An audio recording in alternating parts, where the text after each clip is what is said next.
Assalamualaikum warahmatullahi wabarakatuh.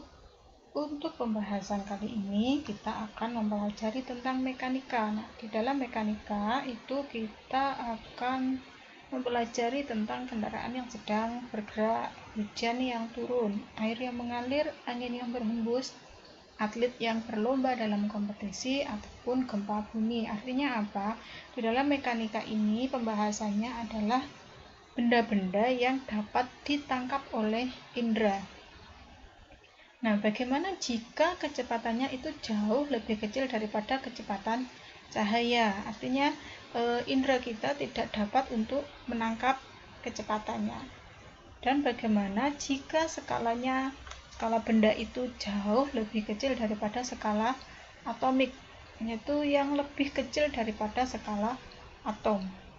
Untuk yang kecepatannya jauh lebih kecil dari kecepatan cahaya ini, kita tidak bisa menganalisis atau mempelajarinya dengan mekanika saja. Nah, ini bisa dipelajari dengan fisika kuantum. Nah, kemudian untuk yang skalanya jauh lebih kecil daripada skala atomik itu dapat dipelajari dengan mekanika kuantum. Jadi bukan mekanika secara biasa. Untuk yang mekanika biasa itu adalah untuk benda-benda yang dapat ditangkap oleh indera. Nah, di dalam mekanika ini pembahasannya nanti akan ada 3. Nah, yaitu yang pertama ada kinematika, kemudian ada dinamika, dan yang ketiga ada kerja, energi, dan daya.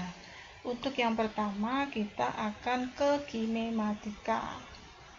Kinematika itu adalah suatu cabang mekanika yang membahas gerakan benda dari suatu acuan dalam hubungan dengan ruang waktu dengan mengabaikan massa dan gaya yang bekerja padanya. Artinya di dalam kinematika ini benda itu dianggap tidak memiliki massa.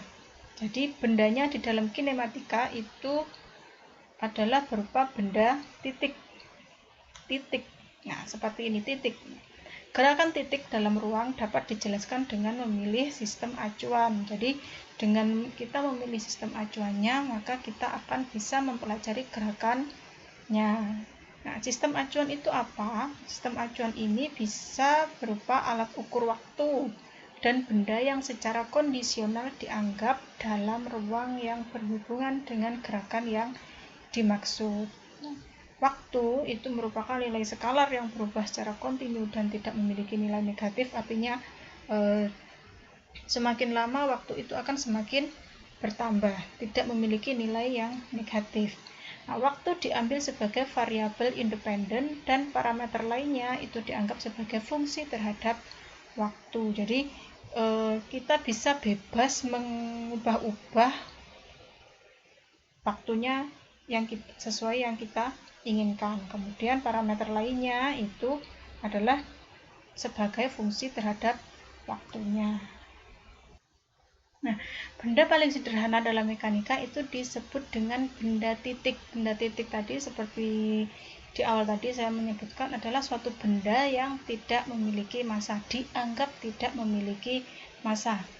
Benda yang berbeda itu dalam masalah yang berbeda akan dianggap sebagai sesuatu yang berbeda. Nah, contohnya molekul yang menumbuk dinding dan bumi yang mengelilingi matahari itu bisa dianggap sebagai benda titik, dengan catatan kita mengabaikan massa molekul dan massa buminya.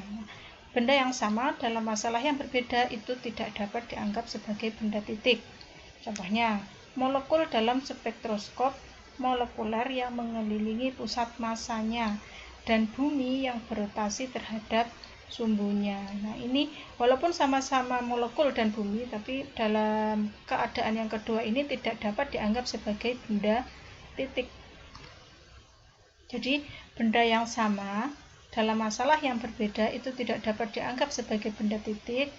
Kemudian, benda yang berbeda dalam masalah yang berbeda itu akan dianggap berbeda. Selanjutnya, sistem acuan yang digunakan itu biasanya berbeda-beda tergantung dari keadaan yang ada. Sistem acuan di sini untuk masalah yang berbeda itu dapat dipilih dalam bentuk koordinat kartesius atau koordinat silinder ataupun koordinat bola. Jadi sistem acuan koordinat ini dapat dipilih sesuai dengan keadaan yang tersedia.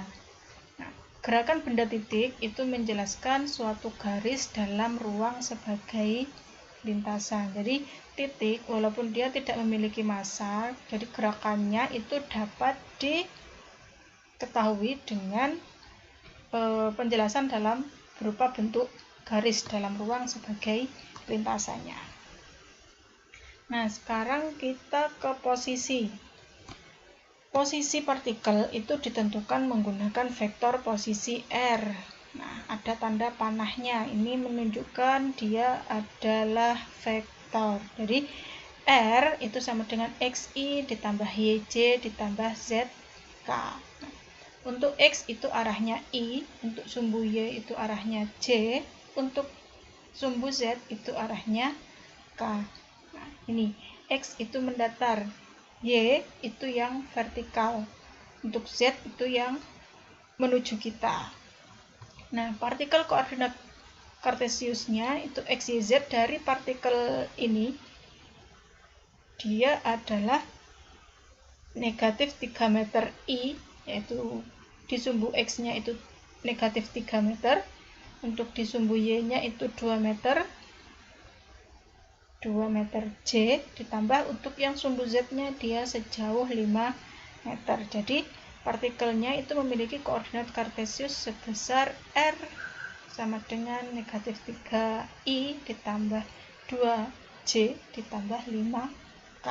Jadi I menunjukkan arah sumbu X, J arah sumbu Y, dan K adalah arah sumbu Z. Setelah posisi kita akan ke perpindahan. Nah, yang namanya partikel itu bisa bergerak. Nah, kalau bergerak dia pasti memiliki yang namanya perpindahan. Jadi ketika partikel itu bergerak, maka vektor posisinya akan berubah sedemikian rupa sehingga akan selalu memanjang dari titik asal menuju posisi partikel.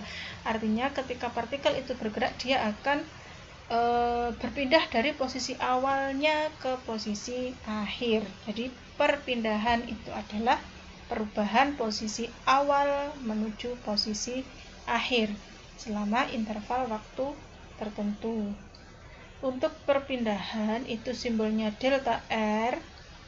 Nah, jadi karena ini adalah perubahan dari posisi pertama ke posisi kedua, berarti perpindahan itu adalah selisih dari posisi kedua dengan posisi pertama.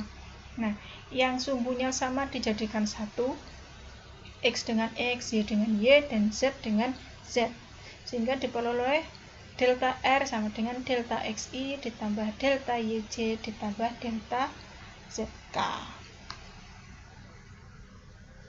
Selanjutnya ada yang namanya jarak dan perpindahan. Apa perbedaannya? Jarak yang ditempuh dan perpindahan partikel itu dapat berlangsung bersamaan. Artinya jaraknya ataupun perpindahannya itu memiliki nilai yang sama jika hanya gerakannya itu dalam berupa garis lurus atau ketika delta T-nya 0.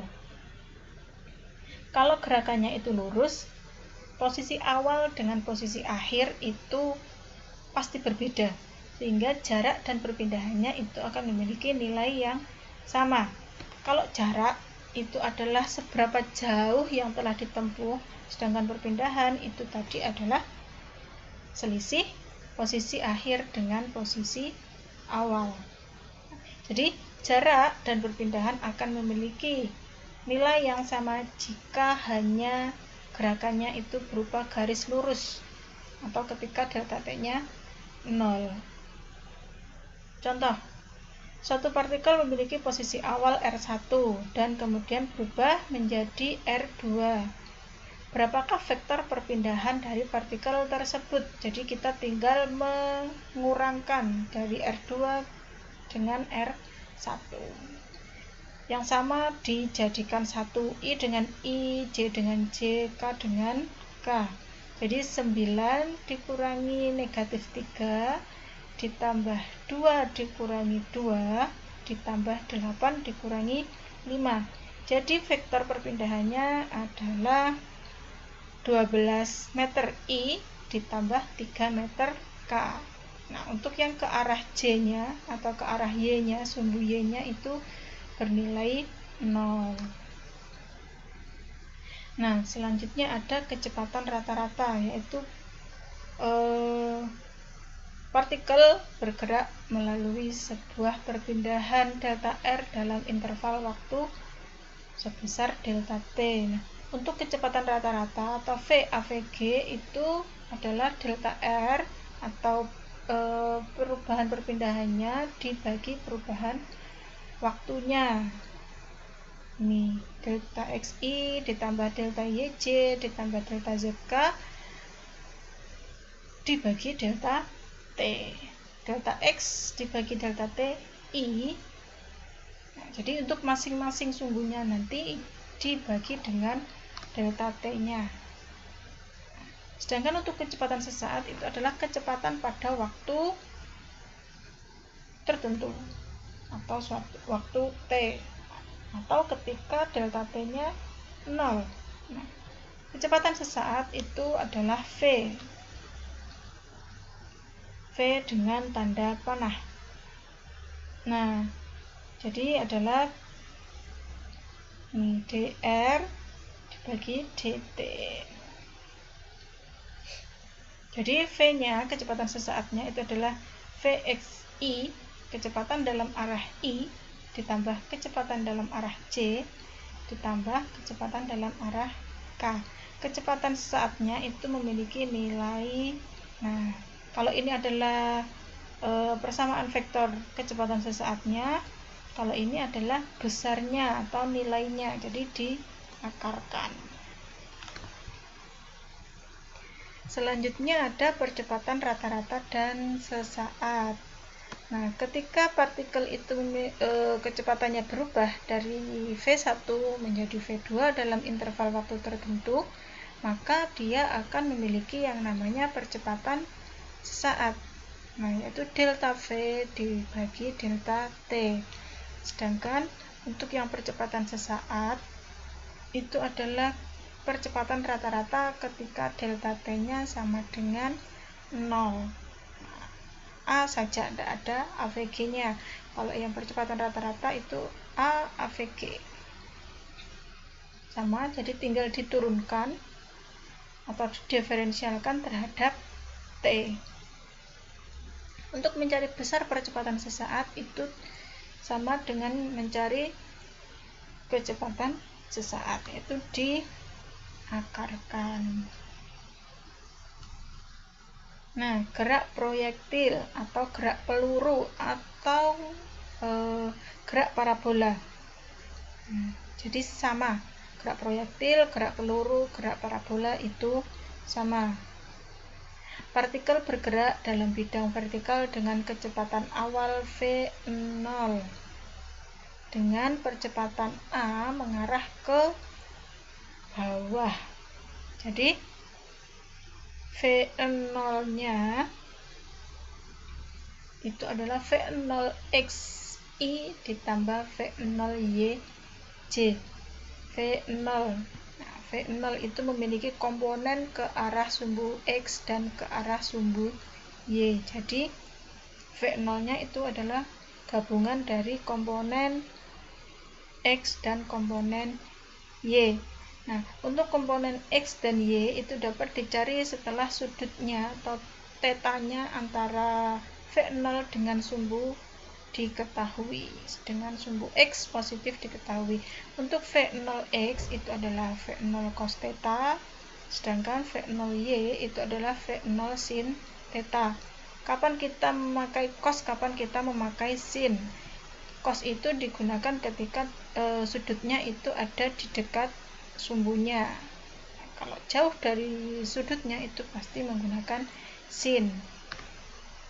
Jadi karena ini terhadap X positif berarti dan sudutnya ada di dekat sumbu X, berarti sumbu X-nya itu adalah kita pakai cos. Sedangkan sumbu Y-nya itu kita pakai sin. Nah, sekarang dari gerak peluru tadi ada yang namanya gerak secara horizontal dengan gerak vertikal. Nah, gerak horizontal dan vertikal ini masing-masing bebas, artinya tidak tergantung satu sama lain. Gerak horizontalnya tidak mempengaruhi gerak vertikal dan juga gerak vertikalnya tidak mempengaruhi gerak horizontalnya. Nah, di dalam gerak horizontal ini memiliki percepatan 0. Artinya kecepatannya konstan. Nah, untuk perpindahan horizontal itu adalah X dikurangi X0 sama dengan V0 cos theta 0 T. Jadi gerak horizontal di sini dia merupakan gerak lurus beraturan karena percepatannya 0. Sedangkan gerak vertikal ini dia memiliki percepatan konstan sebesar negatif G. Kenapa negatif? Karena arahnya ke bawah, yaitu sebesar percepatan gravitasi bumi. Jadi tanda negatif di sini itu bukan nilainya tetapi arahnya. Nah, perpindahan vertikal proyektil ini menggunakan persamaan untuk GL BB. Dengan A-nya kita ganti dengan negatif G. Nah, untuk persamaan lintasannya, persamaan lintasan gerak proyektil itu dapat dicari dengan mengeliminasi waktu T dari persamaan perpindahan horizontal dan perpindahan vertikalnya. Jadi persamaan lintasannya Y sama dengan tangen theta X dikurangi G X kuadrat dibagi 2 V0 cos theta 0 kuadrat. Nah, jangkauan horizontal atau kalau ada juga yang mengatakan adalah jarak terjauh atau jarak ke arah horizontalnya, jangkauan horizontal itu diperoleh dengan R sama dengan V0 kuadrat dibagi G dikali sin 2 theta. Nilai R-nya itu akan maksimum ketika theta-nya atau sudutnya itu adalah 45 derajat. Kenapa? Kalau dimasukkan ke dalam persamaan ini, R sama dengan V0 kuadrat dibagi G dikali sin 2 theta. Nah, karena theta-nya itu adalah 45, 2 theta berarti 90. Sin 90 adalah 1. Jadi nilai R-nya itu akan maksimum ketika sudutnya itu adalah 45 derajat. Nah, contoh. Sebuah pesawat penyelamat terbang pada kecepatan 198 km per jam dengan ketinggiannya H itu konstan 500 meter menuju sebuah titik di mana ada korban kecelakaan kapal yang terapung di atas air. Pilot pesawat ingin menjatuhkan kapsul penolong di tempat yang sangat dekat dengan korban supaya korban dapat menjangkau kapsulnya. Berapa besar sudut yang diperlukan dari garis pandang pilot ke korban jika melepaskan kapsulnya? Saat kapsul menyentuh air, berapa kecepatannya dalam notasi vektor dan magnitudenya? Magnitudo itu adalah besarnya nilainya. Jadi kecepatannya itu notasi vektornya berapa, bagaimana, dan berapa nilainya. Nah, penyelesaiannya sudut yang diperlukan itu kita menggunakan persamaan ini. Dan diperoleh sudutnya 48 derajat. Kecepatan kapsulnya kita menggunakan informasi yang ada. Kecepatannya itu adalah 55 meter per sekon dan sudutnya itu kita pakai 0. Kenapa 0? Karena ke arah X ya. Ini theta-nya. Nah, yang ditanyakan tadi adalah V-nya. Jadi diperoleh kecepatan kapsul sebesar 113 meter per sekon. Dari mana? Nah, kan V-nya vektornya itu adalah 55 meter per sekon I dikurangi 99 meter per sekon C. V-nya itu adalah nanti V sama dengan akar 55 kuadrat ditambah 99 kuadrat. Diperoleh V-nya sama dengan 113 meter per sekon. Selanjutnya ada gerak melingkar beraturan atau GMB. Partikel yang berpindah membentuk lintasan yang melingkar dengan laju konstan. Itu adalah gerak melingkar beraturan. Nah, di sini percepatan partikelnya ada, walaupun dia namanya beraturan, dia tetap memiliki yang namanya percepatan partikel karena ada perubahan arah kecepatan. Kalau yang digerak lurus beraturan itu partikel tidak memiliki percepatan, sedangkan kalau digerak melingkar beraturan percepatan itu tetap ada karena kecepatannya tetap memiliki perubahan arah. Seperti di gambar, ketika di titik ini kecepatannya ke atas, ketika di titik yang ini kecepatannya ke arah kiri bawah. Nah, ketika di titik yang ketiga kecepatannya ke arah kanan bawah. Artinya arah kecepatannya itu berubah walaupun besarnya sama. Jadi percepatan itu dianggap tidak ada kalau kecepatan itu tidak berubah. Tidak berubahnya baik dari arahnya maupun dari besarnya. Nah, untuk yang percepatan sentripetal atau A-nya, percepatan yang selalu mengarah ke pusat itu besarnya V kuadrat dibagi R atau kecepatan kuadrat dibagi R. Selama bergerak dengan laju konstan mengelilingi satu lingkaran penuh, partikel itu membutuhkan waktu sebesar T sama dengan 2πr per V. Kenapa ini T-nya besar? Karena dianggap sebagai satu periode. Satu lingkaran penuh itu sama dengan satu periode. Waktunya yaitu sebesar 2πr dibagi V atau keliling lingkaran dibagi kecepatannya.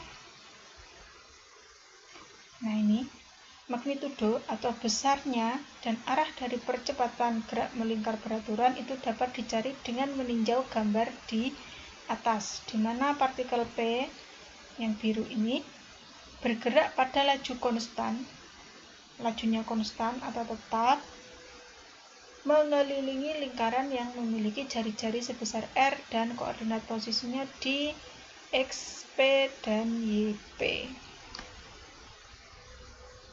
Nah, komponen skalar dari V, kita lihat dari gambar yang B, itu sebesar ini. V sama dengan negatif VYP dibagi R I ditambah VXP dibagi R J.